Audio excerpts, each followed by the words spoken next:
Welcome, everyone, to episode 59 of David Guillaume Podcast. I'm so excited to talk about a concept that will help us shift into a new destiny. It's a way to really collapse time and any kind of challenging situation you're going through, any kind of pain or stress that you're having in your life. One of the things we need to realize is that it can end at any moment, and we can shift to a destiny where your miracle is waiting for you. This is the guarantee from the sages. And I want to share with you about a 4-step formula of how to do that. I also want to give you a meditation at the end that has to do with certainty and elevating you to this higher place of miracles. So we'll close with a little meditation.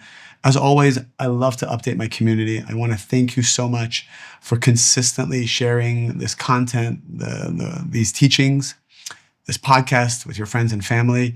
It's growing like crazy, and I really have you to thank for that. As far as my live events are concerned, this Sunday, I'll be in Miami. It's a completely oversold event, so I apologize. We have absolutely no tickets, not even a wait list for that. I promise we will be getting bigger venues in the cities that we go to, so this doesn't keep happening. 2 weeks after that, I'll be in New York for a brand new topic on the power of prayer and certainty to create miracles. So super excited about that. That's September 21st. And then I'm going to be back in Los Angeles for the next level of my abundance series. So Limitless Abundance, which is a digital course I have, has been the most popular course of mine. And so I'm going to create a level 2 of that. And that will be here in Los Angeles. Then I will be going to Dubai, Tel Aviv, and London. So we'd love to see you at a live event. And probably the most popular thing that we've done is this 30-day journey to manifest a new destiny. I think we're close to 23,000 people from all around the world who've joined. It's a pay what you feel is right journey. Just go to my website, davidguillaume.com, click, you can still join. It's 3 live webinars and daily emails that include mantras, meditations, and prayers from me in order to know exactly what to do to manifest your soul for the 2 most important days of the year, which spiritually are the 1st and 2nd day of Libra. And I go more into that in the live webinars. So we'd love to have you in that. Okay. We're all going through something. The sages say that at any given moment in our lives, we have some kind of painful scenario that is breaking our ego in order for us to rise above this 3D world. We all get so lost in this physical world. We get addicted to the glamour of this physical world. We get addicted to the pleasures of this physical world. And there are levels to that. The sages actually say the first level is called nefesh. It belongs to the lowest level of the soul. And that is the addiction to the basic desires of life, which is food. You know that food is actually a major addiction. Has to do with sexual energy, the things that the body really just craves, either to stay alive or to create life. Because that's why sex is so powerful. It's the energy that creates life. And food is so powerful. It's the energy that sustains life. And so the addiction around that is very great. And it causes people to lose the power of their soul when that energy is abused or misused. And the negative side is very, very strong when it comes to those 2 things. And then it goes to a higher level, which is our addiction to respect, honor, power. When a person can actually rise above their physical desires, they create miracles. And part of one of the miracles they create is they become more respected and they actually have more power. What's the best way to generate sustenance and reach places where people respect you and want to follow you is actually when you can overcome your own negativity, when you can overcome your selfish desires. When you can overcome the things that make you reactive, then people start to respect you. But the problem becomes then the respect and the power that you receive as the miracle that you've earned, you become addicted to that. And a lot of people fall into that trap.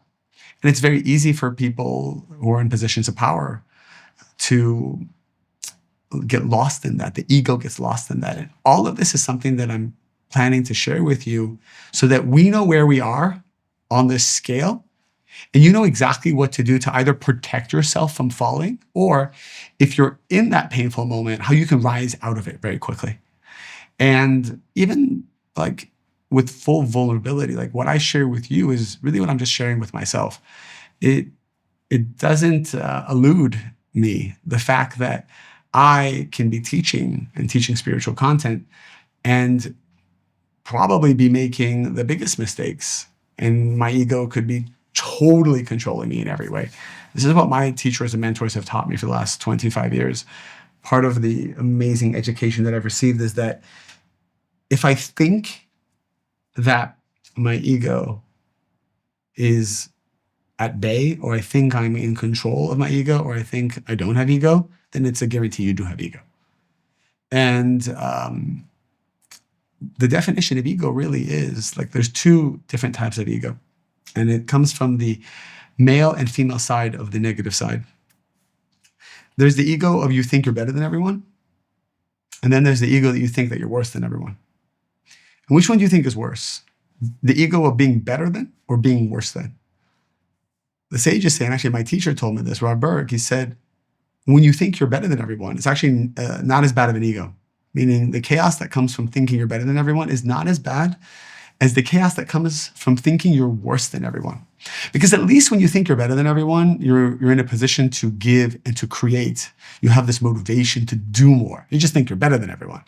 When you think you're worse than everyone, when you're in sadness and guilt and shame and fear, it's such a low vibration that you're actually never even sharing because you don't even have the energy and strength to share with anyone because you think you're not good enough. And the ego is really just anything that's personal. When it becomes about you, when you can't just live in the simple vibration of the creator, which is certainty, wholeness, and coming from a giving place. When we're upset with someone, and we withhold love, we withhold energy, or even worse, we try to hurt them. We try to fight. We wish the worst for them. We hope that they suffer. You end, let's say you even end the relationship amicably. There's still a part of you subconsciously that hopes they don't move on too quickly, or they don't get married before you get married. Even it can be your sister or your brother. There's a part of you that hopes that you find love before they do. Very subconscious. Your best friend, very subconscious. But this is still ego, because it is when I have an identity that is taking and not giving. The creator is a giving force. So the moment I become a taker, I have ego. The moment I complain, I have ego. The moment I think I'm better or I'm worse, it's me positioning myself. It's all ego. And the problem with that is that it shuts down the power of the soul. And so you cannot receive answers. You cannot receive divine inspiration. You cannot receive prophecy. You cannot receive the light that you want to overcome your darkness. What's the fastest way to get the solutions you're looking for in your life? What's the fastest way to get answers to a question you have? Or the fastest way to heal your body? Or the fastest way to find your soul partner? Or the fastest way to draw in abundance? What's the fastest way? It is to connect to the light of the creator, because when you connect to the light of the creator, the darkness goes away. We've learned that. Well, how do you connect with the light of the creator? It's a transformation of the ego. And when we talk about tikkun and soul corrections, that's all mixed up into this world of ego. What's a tikkun? A tikkun is anger is a tikkun. Fear of abandonment is a tikkun. And so we've learned you will attract people who will awaken your anger or your fear of abandonment until you correct it.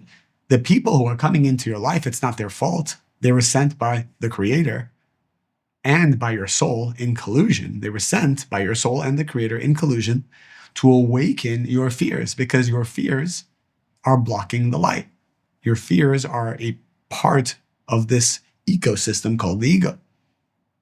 Your tikkun is part of your ego. So every day people come and touch your ego, not to hurt you, not to punish you, but to make you aware of the thing that's blocking your light. Because you woke up in the morning, you said, I want light. I want answers. I want abundance. I want love. So the creator says, you want answers? You want abundance? You want love? You want healing? You want healing. You're going through some kind of painful ailment, autoimmune disease, something chronic, back pain, something with your thyroid, something with your liver, something with your stomach. And you can talk to a million doctors, but the doctors won't even be allowed to heal you until you connect to the light of the creator. And so the creator says, you want healing? Well, I'm going to bring somebody to break your heart. I'm going to have somebody reject you. I'm going to have somebody humiliate you. I'm going to have somebody steal from you. I'm going to have somebody tell you what's wrong with you in a tone that you don't like. And you're going to huff and puff and think, oh my God, this is not fair. This is not right. But you're missing the whole point. The creator made it not fair, made it so that it would get under your skin so you could see the blockage in the soul that's not allowing you to be with the light, which is not allowing that doctor of yours that you've trusted for 5 years to tell you what's wrong with you. How many times have you had a skin problem? And I think about this. I remember I had a whole skin thing. And every dog, I went to the best dermatologists, and these dermatologists, none of them knew what it was. Everyone had a different answer. I'm like, God, you guys are the best dermatologists in the world. You don't know what it is? And then I realized the creator is not telling the dermatologist what it is because I haven't done enough spiritual work to earn the answer that will come through the doctor. And then eventually, how did I solve it? I realized it's work I have to do, more internal work. Well, what is that work? I need to ask the creator. I said, creator, what is the work that I need to do that's related to my skin? And specifically this. And I kept asking and asking and asking. And then I got a message from someone who said, your skin is related to that. I said, amazing. I didn't even think about that. I worked on that for like a week or two. And then I remember somebody told me, go get a facial. Maybe that will help. And I got a facial. And the facialist told me what it was and said, try this. And it was gone.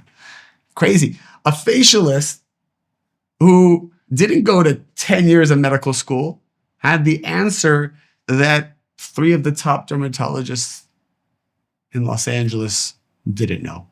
Why? Is it because she's actually smarter or more intuitive? No. My vessel, my soul hadn't earned the answer yet because I hadn't done the work I needed to do for those doctors. Had I done the work prior, the doctors would have gotten the message.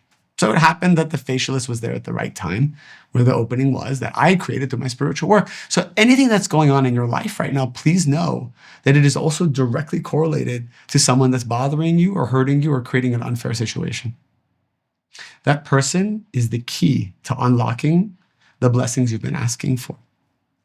So step 1 is taking full responsibility spiritually, because there's only you and the creator. All these other people are illusions. As soon as you take something personally, you are delaying your miracle. Stop taking it personally. Step 1 is acknowledging this is my spiritual responsibility, and once I overcome it, the miracle will come. That's step 1. Step 2 is the actual cleansing of that energy, of that ego. And what does that feel like? It almost feels like you're totally hollowed out, where you don't care if you receive or you don't receive. You don't care if they praise you or they hate you. You don't care. You're almost at a place where you're broken but happy. You're broken but happy. You are broken, but you still have joy. This is that perfect sweet spot where the ego doesn't exist and the light flows. Very hard to get there. But I want you to feel that for a moment, and we'll do a meditation that will help feel that. But getting to that place where you feel that, oh my God, I don't know anything. Not I don't know anything and I'm stupid and I'm horrible and no, I am a great soul. I'm a great human. I'm made, but I just don't know. I need the creator. The sages actually say the moment of the breaking of the ego is when you feel that only the creator can help you. Only the creator. Do you believe that only the creator can help you? Or do you believe it's like half creator, half doctor, half lawyer, half accountant, half spiritual, half like do you believe only the creator can help you find your soulmate? Or you think it's like, yes, it's the creator, but also I got to be at the right place at the right time, and I got to look a certain way, and I got to wear the right clothes. And now, of course, part of spiritual work is to be physically attractive, right? To go to the gym and work out and exercise and take care of yourself is actually spiritual work.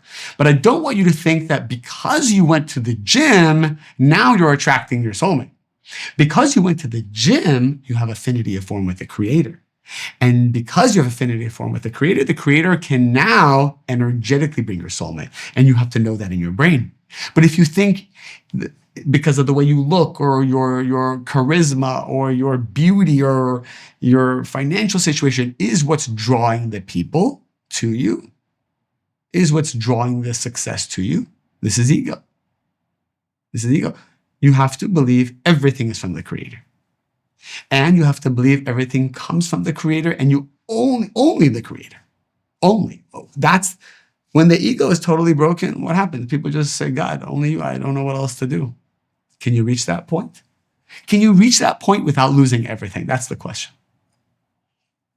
Because everyone who's listening to us, you have had your ego broken before. And I promise you, you had a miracle after that at some point. It was a day later, a week later, a year later, a great miracle happened for you.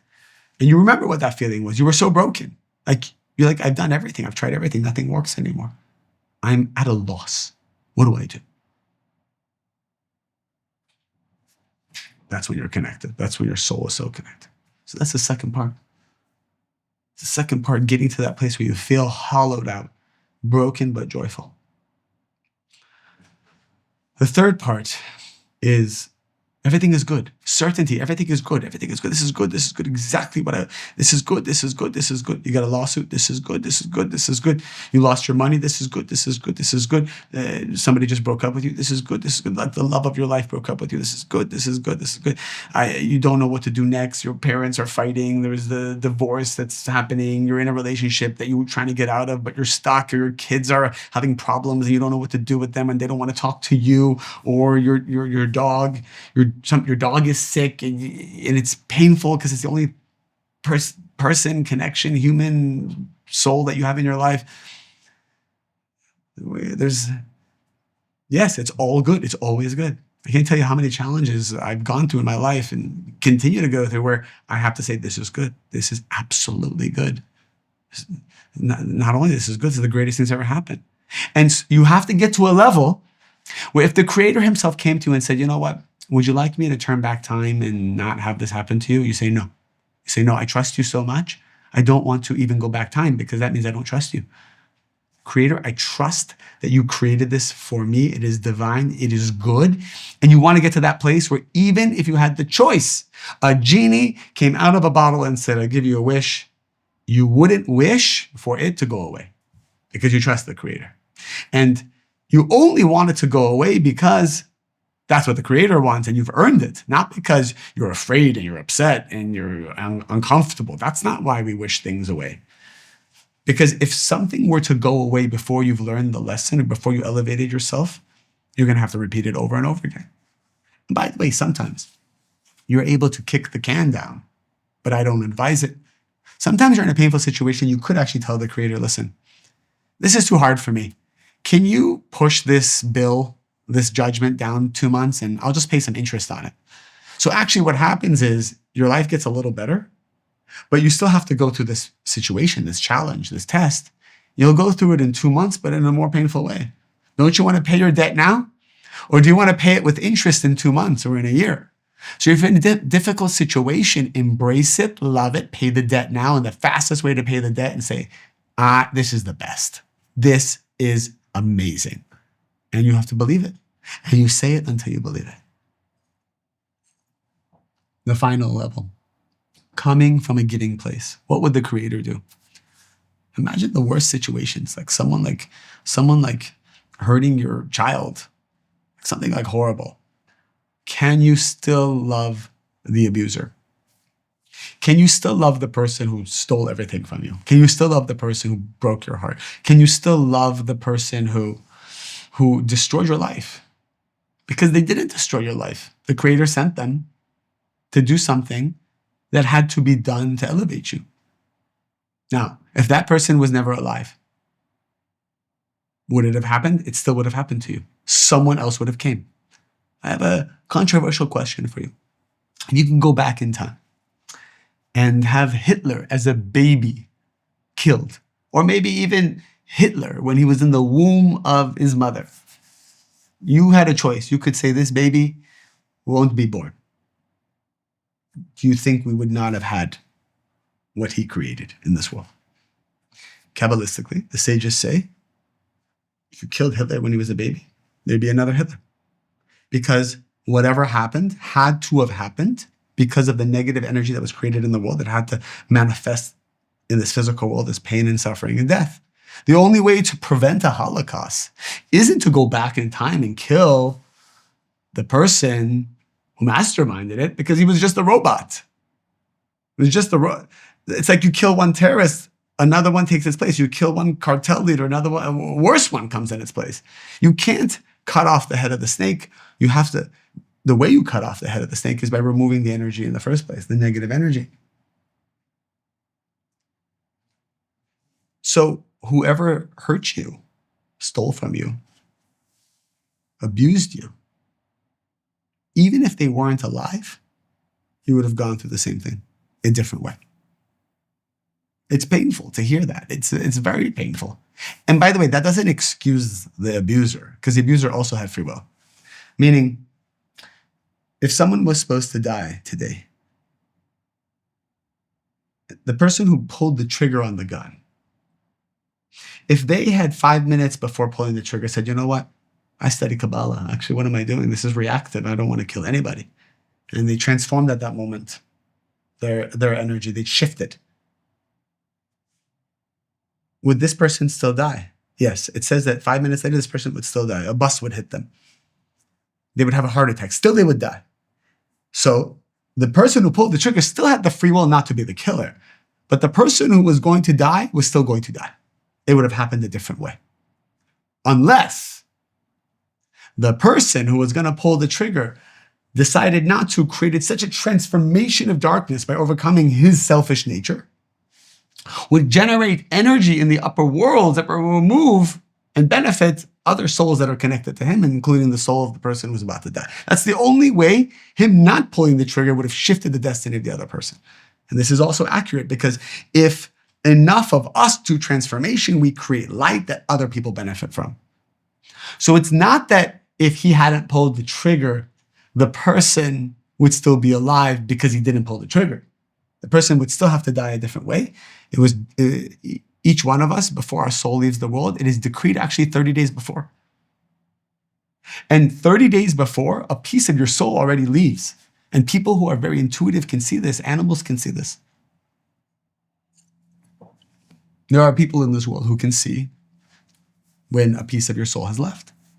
Actually, there's a day in the year where if you look at your shadow in the moonlight, and you can actually see in the shadow if the person will die that year. It's a very interesting Kabbalistic understanding. There's one day in the year where the light of the moon actually shows a spiritual X-ray. And not everybody can see it. You have to know how to read the shadow.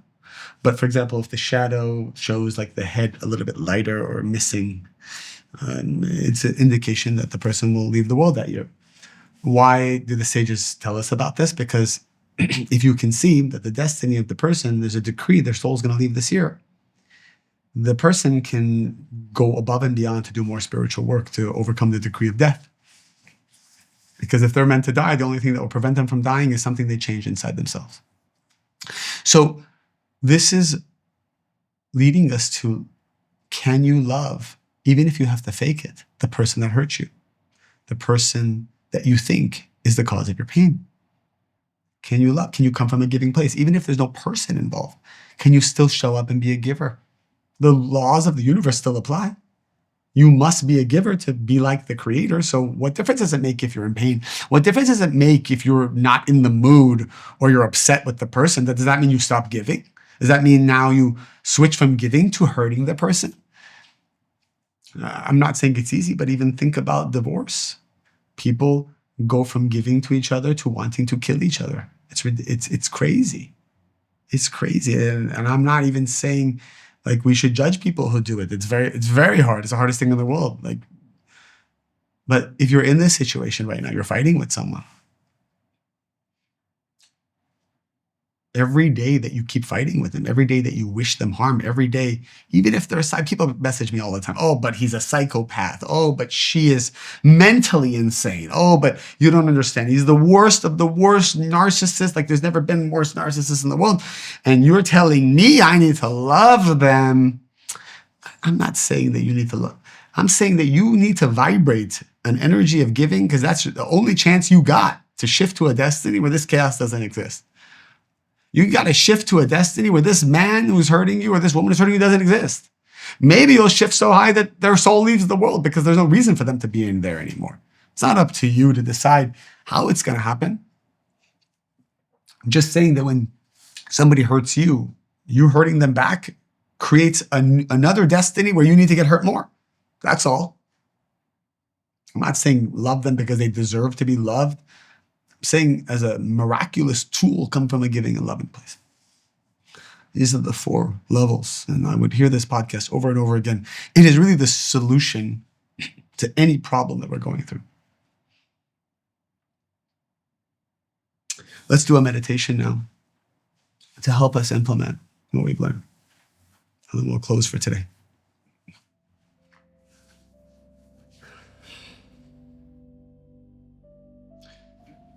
Creator, help me. Give me the strength to realize it is only you and me. Give me the strength to see that every human in this world actually on a soul level loves me and is being directed by you. And when I am hurt or afraid, or I feel life is unfair, or I feel that something has been taken away, or my time has been taken away, a piece of my soul has been taken away, a piece of my innocence has been taken away. Remind me that nothing has been taken. No one can take from me what is mine. And even if I think that I have taken from myself, I have hurt myself, I have abused myself, this is also not true. Nothing can hurt or harm the infinite soul. It's like a diamond. You cannot hurt it, you cannot scratch it, you cannot break it. But even greater than a diamond, the soul is just immortal and infinite. It is only my ego that tells me that something is missing. It is only my ego that says this person did something to me. They didn't do anything. Nothing was done. Yeah, but I'm in pain. Yeah, but I'm in physical pain. Yeah, my heart hurts. My head hurts. My body hurts. I'm not sleeping. I'm not eating. I'm worried all the time. This is not real? That's right. Don't listen to your body. You still have control over your mind. You choose what to feel. The body is strong. The body will fight you. You've given power to the body your whole life. It's not going to change in one moment just because you asked it to. Creator, give me the strength, because only you can, to rise above my body. To have complete certainty that everything is good. To see what is the blockage in my soul that I need to transform to shift immediately to a new destiny. And to open my heart to come from a giving place. Visualize now a person who is hurting you, who is hating you, and who you hate, who you blame. Visualize you're giving them something. Something of value, something you love, something they love. I want you to visualize this exchange of energy. I want you to visualize that now you are hugging each other and connecting to each other, and you are apologizing to each other, and you're crying in each other's arms. This person never meant to hurt you. They were asked by the Creator. In fact, they fought with the Creator and said they didn't want to be the messenger. The Creator said, you're the only one that can do it. and out of an abundance of love for your soul, not your ego, but your soul, they came to this world and they hurt you. But they only hurt your ego, the part of you that you wanted to get rid of anyways. Part of you that's holding you back from your soulmate, from your abundance, from your true healing, from the peace that is your destiny. So rise to that. Stop wasting your time and draining yourself of all this energy fighting these illusions, these people. What are you really fighting? Open your heart, have certainty. The Creator will help you. Shift today to your new destiny.